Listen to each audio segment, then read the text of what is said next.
Hello and welcome to the Learning Institute Southwest school-based tutor training video. My name's Giles Freethy. I'm Initial Teacher Training Lead at the Learning Institute, and my email address is below for your convenience. In order to save you time and to minimize the impact on your provision in your setting, we have determined to attempt tutor training via video this time round. So we'll be very interested to know how successful you believe it to be. However, should we miss anything in this video, or should you have further questions following your experience, do not hesitate to email me and or any of the other training leads using the email addresses at the end of the presentation.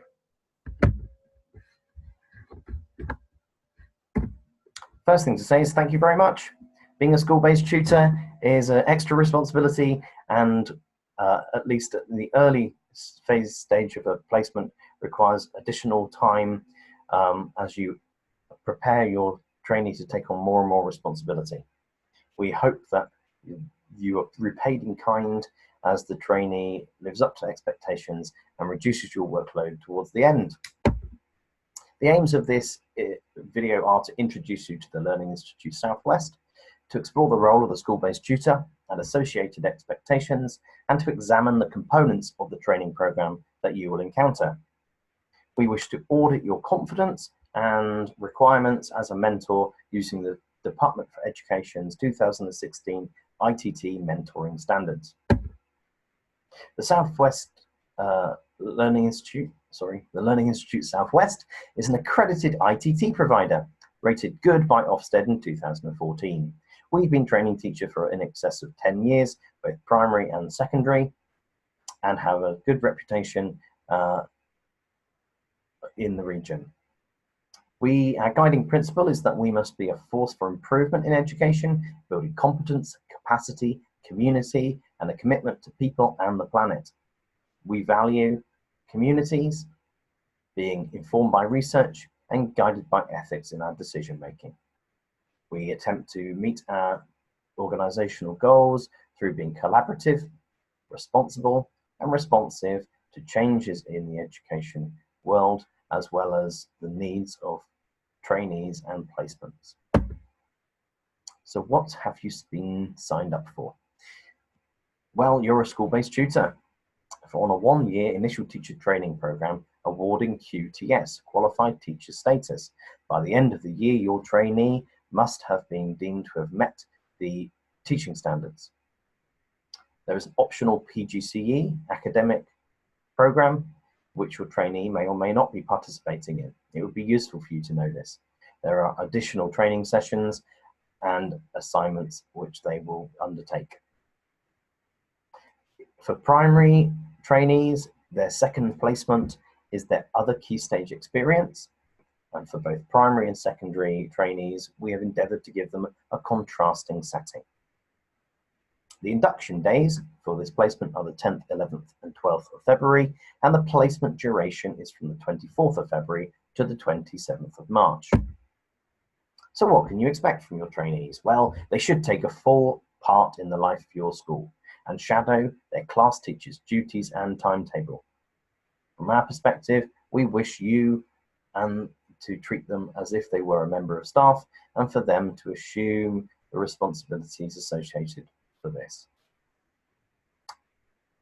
as well as taking responsibility for the completion of their course tasks. It is their responsibility to alert you to their needs of observation and the requirement for them to teach a range of lessons, or in secondary settings, a range of year groups. By the end of their placement, they should be teaching a 60% timetable. They should inform you of any changes to the taught program and take responsibility for uploading paperwork to Dropbox, where we provide the course documentation and receive their completed work. They should act in accordance with the expectations for staff in your setting and see themselves as such. So, what is your role as school-based tutor? The following slides outline the responsibilities of the school-based tutor. Please note that in some settings, the class teacher is not the school-based tutor, and some of that which is described may be relevant to the class teacher and should be passed on to them. You will find access to the documents referred to in this PowerPoint in Dropbox. You'll have access to a folder. I have a screenshot of each for secondary and primary on the screen. And if you have any problems with Dropbox or accessing any of these documents, please email Anya using the email address at the bottom of the screen. I'd like to draw your attention to two documents here.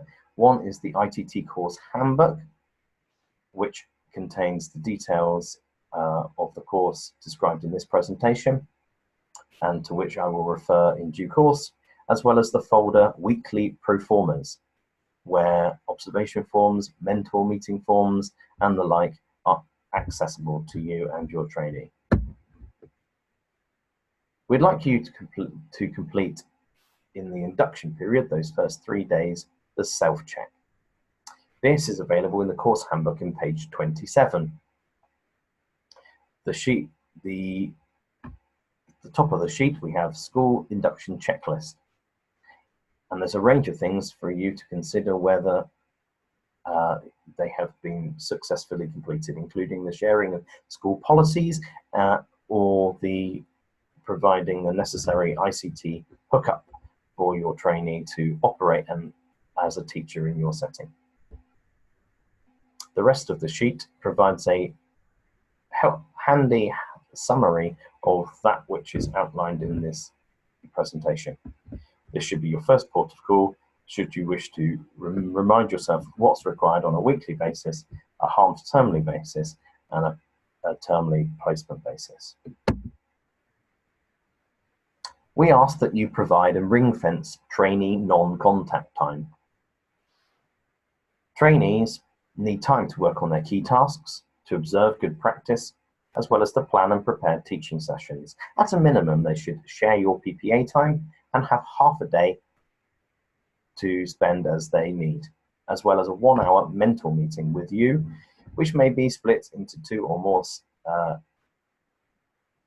sections of time, but for which we have paid your setting for your release.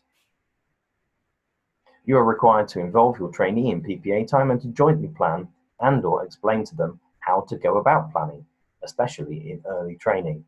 It is not enough to either not share PPA time and to tell a trainee what they are to do during that period, or to spend the beginning of PPA time together to direct the trainee and then separate off. The trainee requires demonstrations and explanations as to what it means to plan to the objectives chosen well.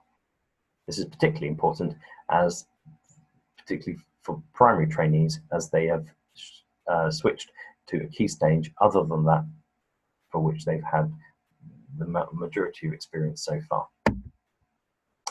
Weekly observations. You must provide your trainee with one formal observation a week.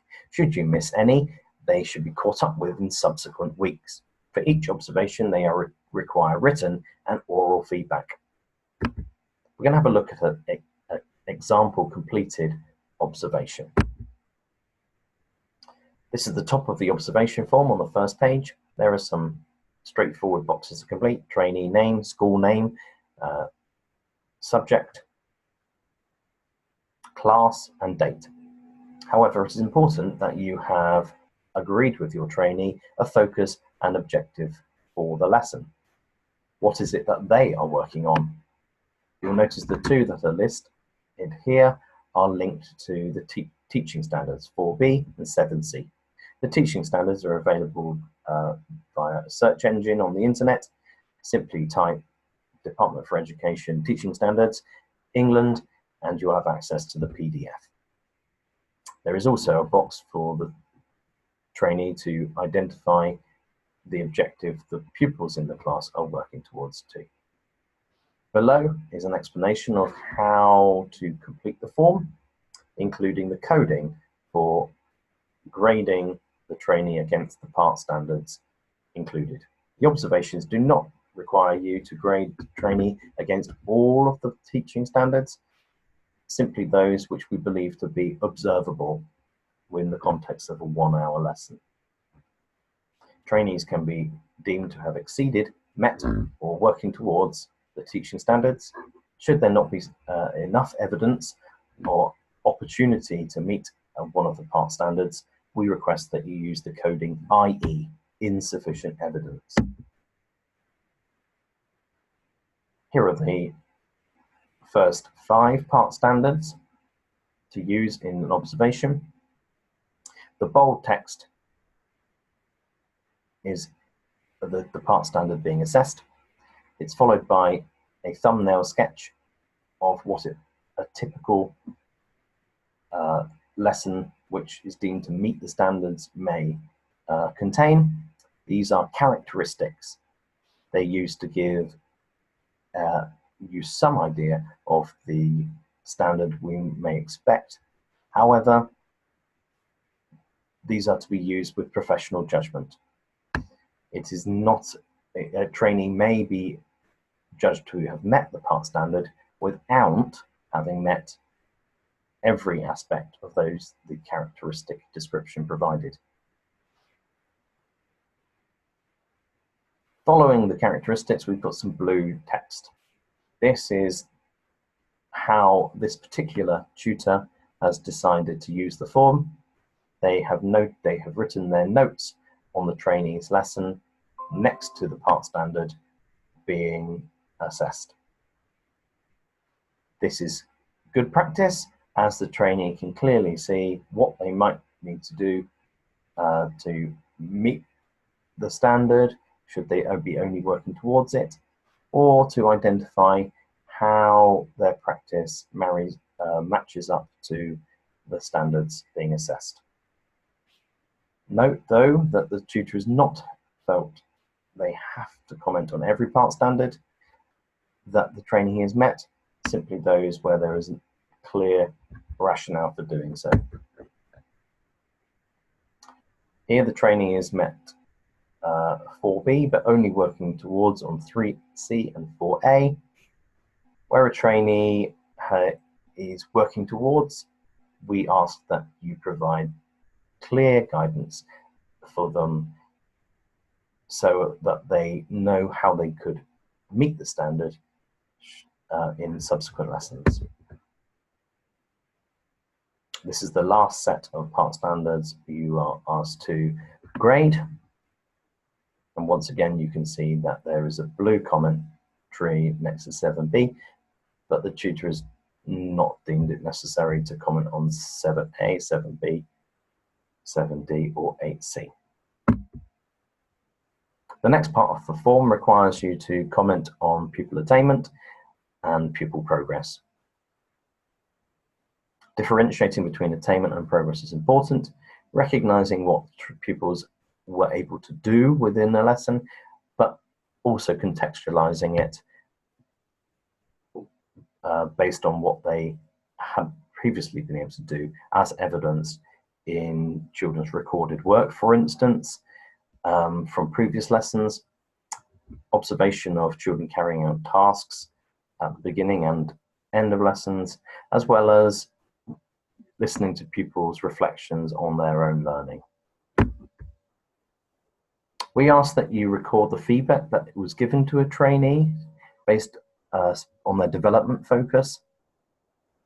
Here, the 2 targets they were given are recorded again, linked to the part standards, and notes made based on the lesson observed, noting where they have met their target or continue to require support. If you do not feel comfortable recording your feedback next to each of the part standards, it would be entirely appropriate to record your feedback in this box, rather than distributing it across the part standards as per this example.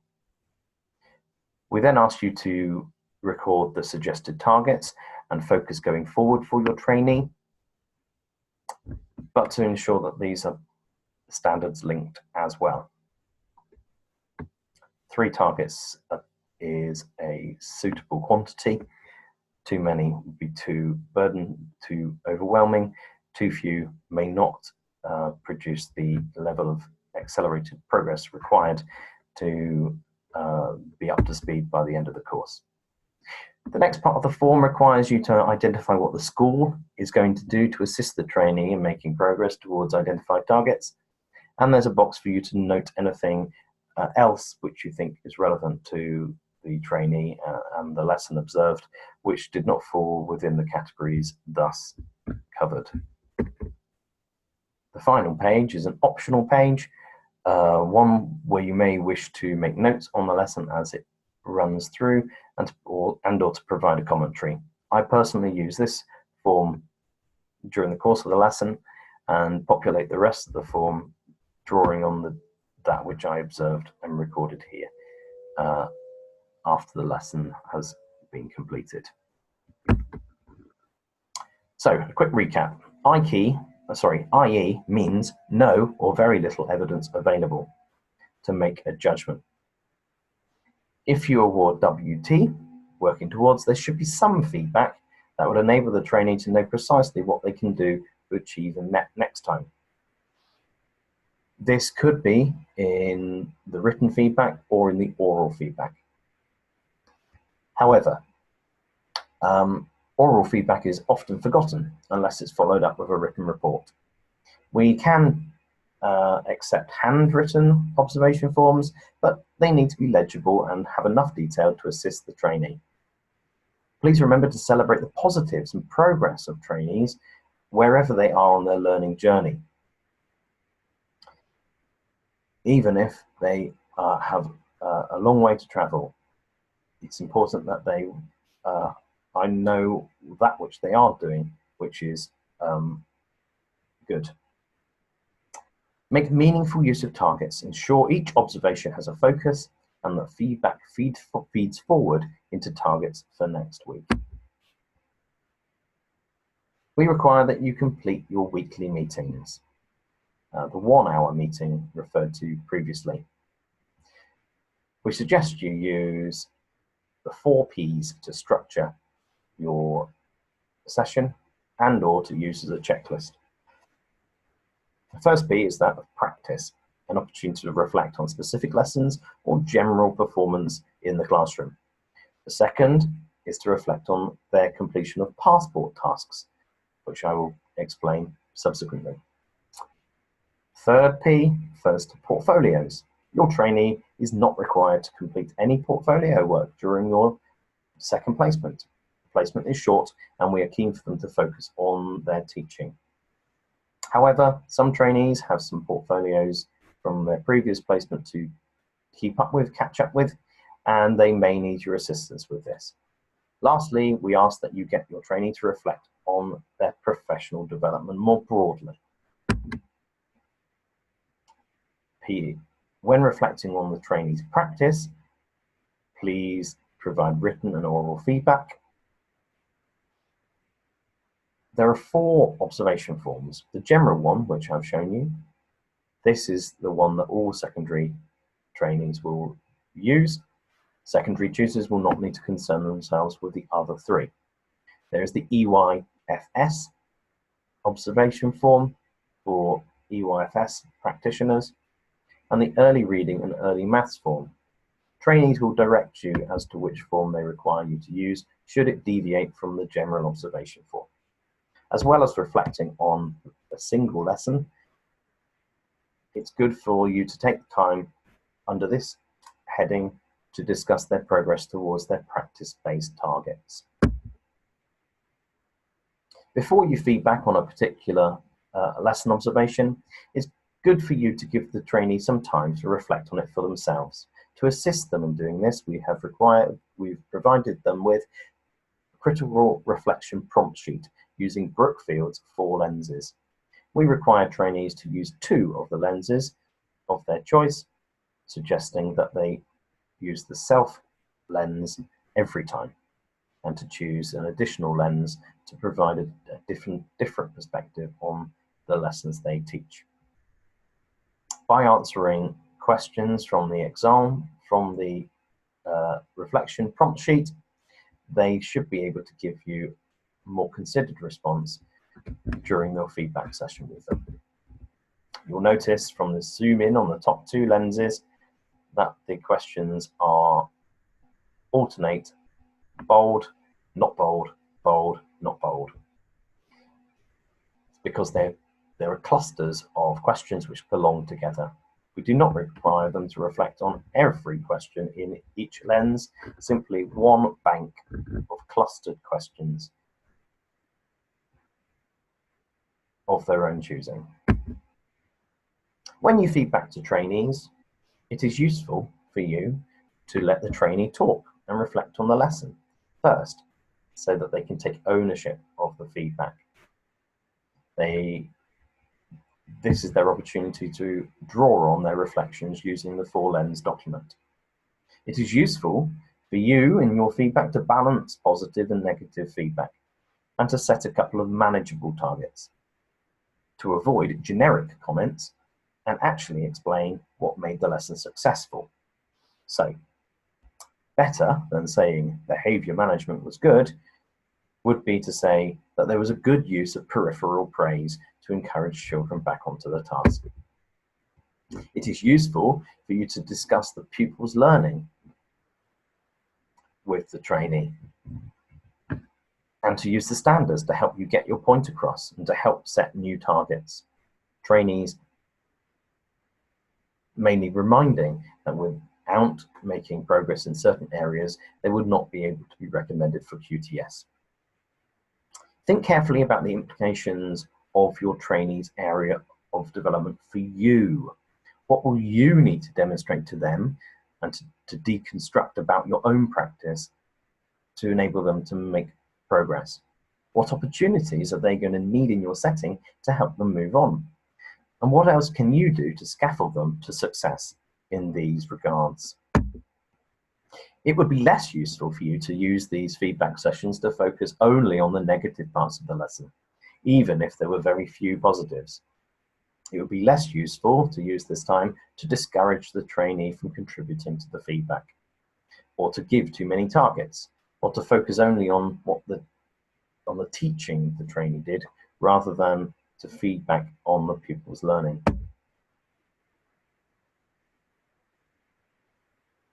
For the second P, you simply need to ask the trainee how they're getting on in the completion of their passport tasks.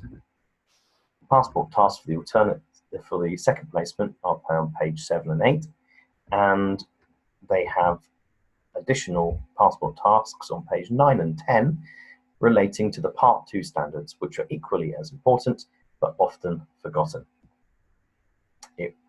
Having a discussion with your trainee about these tasks early on will enable you to identify opportunities in your setting and their displacement for them to tick any of these off.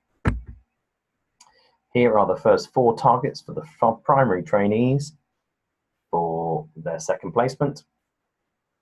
The trainee must complete the task and provide you with evidence that it's been completed. This could simply be you seeing them complete the task. Should you be content that the task has been completed, having seen them complete it, or seen the evidence they presented you with, we ask that you sign the appropriate box. You will notice some of these boxes are marked essential and some are desirable.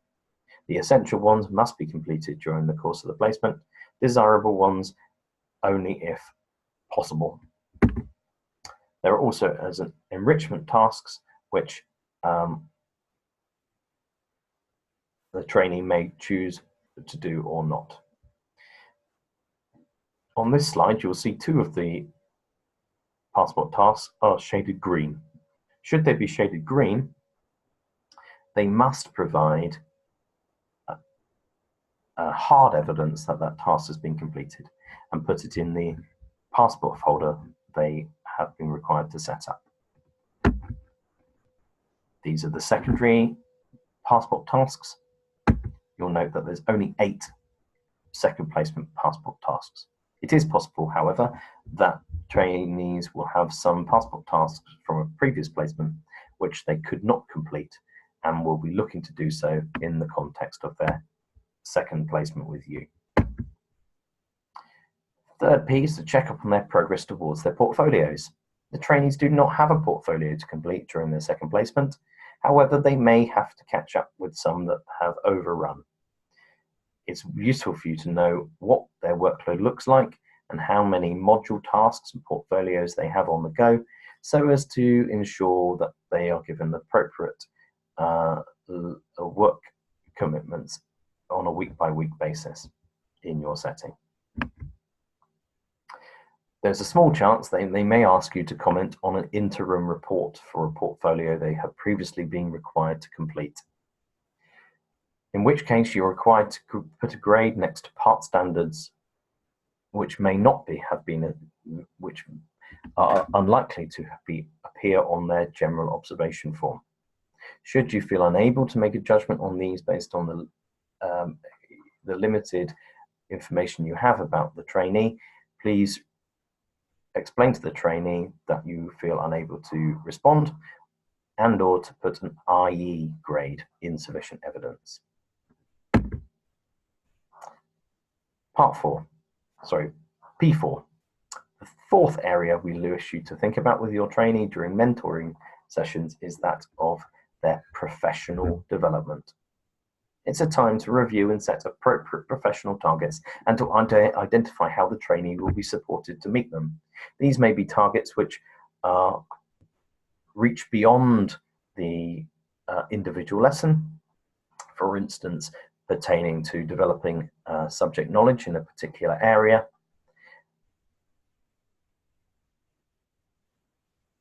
We'd like you to ask your trainee where they think they are on their journey to becoming a teacher and about the effectiveness of the strategies they are using to move themselves forward.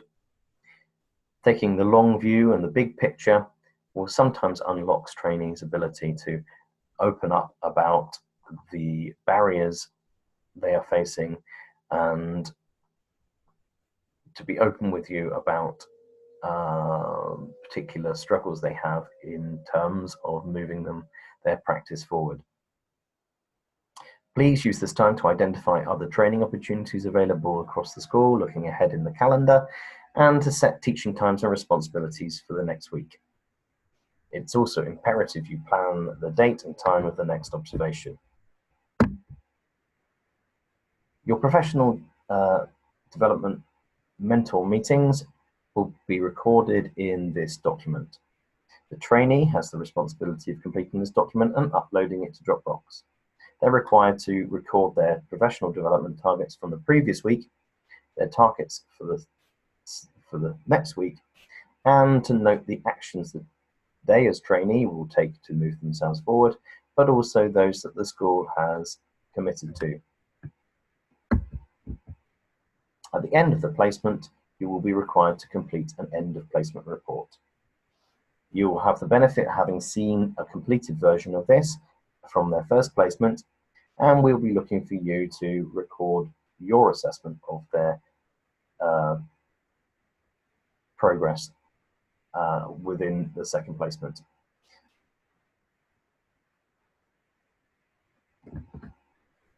This document requires you to reflect on the trainee's progress against all of the teaching standards. What's the role of the visiting tutor? Every trainee has a visiting tutor as well as a school-based tutor. Most school-based tutors will only see the visiting tutor once in the second placement. They will come to quality assure the placement, to moderate observation judgments through a joint observation with you and an observation of your feedback to the trainee. They will receive feedback from the trainee and the school alike and address any matters arising during the course of their visit. They will also provide coaching and mentoring to the trainee following their own observation of their practice. They will check the trainees up to date with their passport and portfolio tasks.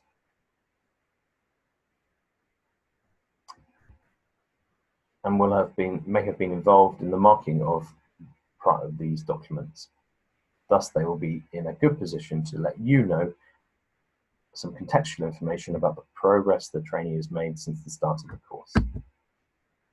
What should you do if a trainee is ill, or if a trainee has personal matters which are impacting on their practice, or if the trainee is not behaving in a professional way, or the trainee is not meeting deadlines set, or struggling with their workload, or you're simply worried about them for one reason or another?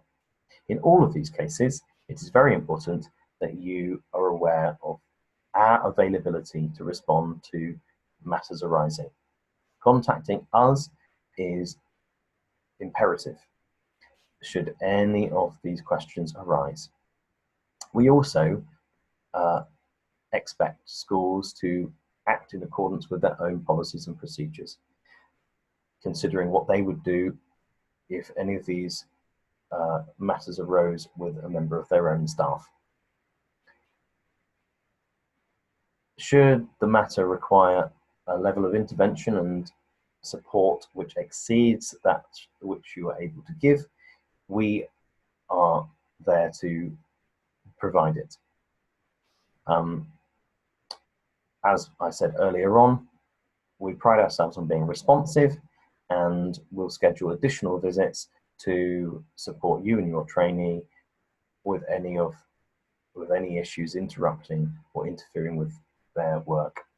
A trainee is required to report their ill health to both you and ourselves on any given day, and to update us on a daily basis should their illness remove them from setting for more than one day.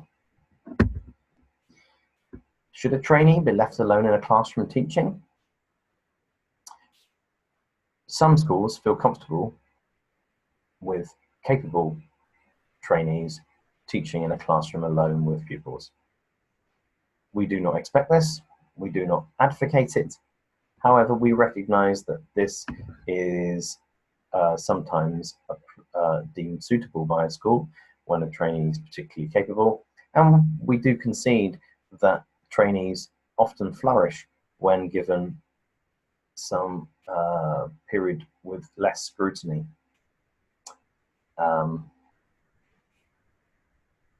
And an opportunity to take full responsibility for the class. Should a trainee teach PE without a qualified teacher present? No, this is not allowed. Should they be allowed to administer first aid? We do not train our trainees in first aid. They may have qualifications predating the course. If a school accepts those as valid, then the school may permit this. However, it's a school level decision. Should a trainee take part in school events, inset and staff meetings? Yes. As far as possible, they should be treated as a member of your school staff. Should they liaise with parents through meetings and reports? Where possible, we would like them to be involved. However, we would not expect them to be conducting such communications alone and unsupervised. As well as watching this video, there's one more task we require you to do in preparation for being a school-based mentor for our program. We would like you to complete the self-audit sheet provided as an attachment with the email containing the link to this video. The self-audit uses the Department of Educational National Standards for School-Based Initial Teacher Training for ITT Mentors, 2016.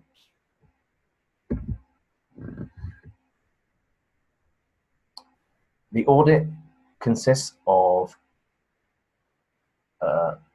the statements from the document. We request that you go through each of these part standards and score yourself using the scale 1 to 5, with 5 indicating you note this area to be an area of expertise, and 1 suggesting it's an area of significant weakness. More detail on the scale is available in yellow. In the final column of the audit form, choose 3 of the part standards to be professional mentor targets to develop during your trainee's placement, and record 2 steps you will take to improve your self-assessed rating by 1 point.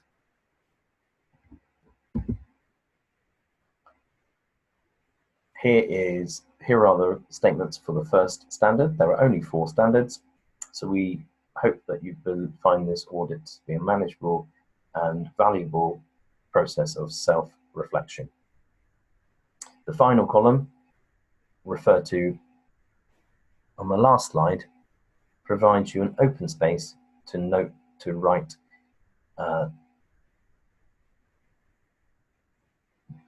actions for yourself to complete against 3 of the part standards you wish to take as targets during your trainee's placement. It's very important to us that our mentors take this role seriously and consider their development as mentors as important as their development as teachers, so that your trainee this year and next and beyond benefit from your increased confidence and expertise in this regard. At the end of the sheet is an opportunity for you to reflect on what barriers you will face meeting these standards as a mentor for your trainee, how you might overcome them, and what support you would like from your visiting tutor. We recognise the placement is short and there will be a limit to what you will be able to achieve in the time available. Once you've completed your audit form, please send it to me at gilesfreethy@learninginstitute.co.uk. Please note the dot between Giles and Freethy. Pause the video on this slide should you wish to note this down. Given the shortness of the placement, we recommend that you take the following priorities forward. Number 1, you make sure that you get to know your trainee as soon as possible. 5 ways to do this are: 1, to read their report. Look at their report from their first placement and see where the areas of strength and areas of development are in relation to the teaching standards. Observe their practice. Deal with what you see. Once you've identified an area of weakness, demonstrate that which you wish them to emulate and spend some time deconstructing with them what you do. Contact their VT. Open lines of communication with the visiting tutor. Run any questions or queries you might have by them. You will be provided with their details in due course. Get them to reflect on their lessons. Are they conscious of what they can and can't do? What messages and opportunities do they need to take them forward? What do they think? Talk to them. Ask them what experience they've had, what they want, what they need, what they think their strengths are, and what their targets are. Encouraging them to talk to you will enable you to identify where there is a mismatch between their perception and the reality, or where they have a clear picture of what they can and can't do. This will assist you in ensuring your feedback is tailored to their current level of understanding. The second priority I've referred to already, and that is that you spend some time deconstructing your demonstrations. First question is, what does your trainee need demonstrating? And then what is it about your demonstration that your trainee will need deconstructing?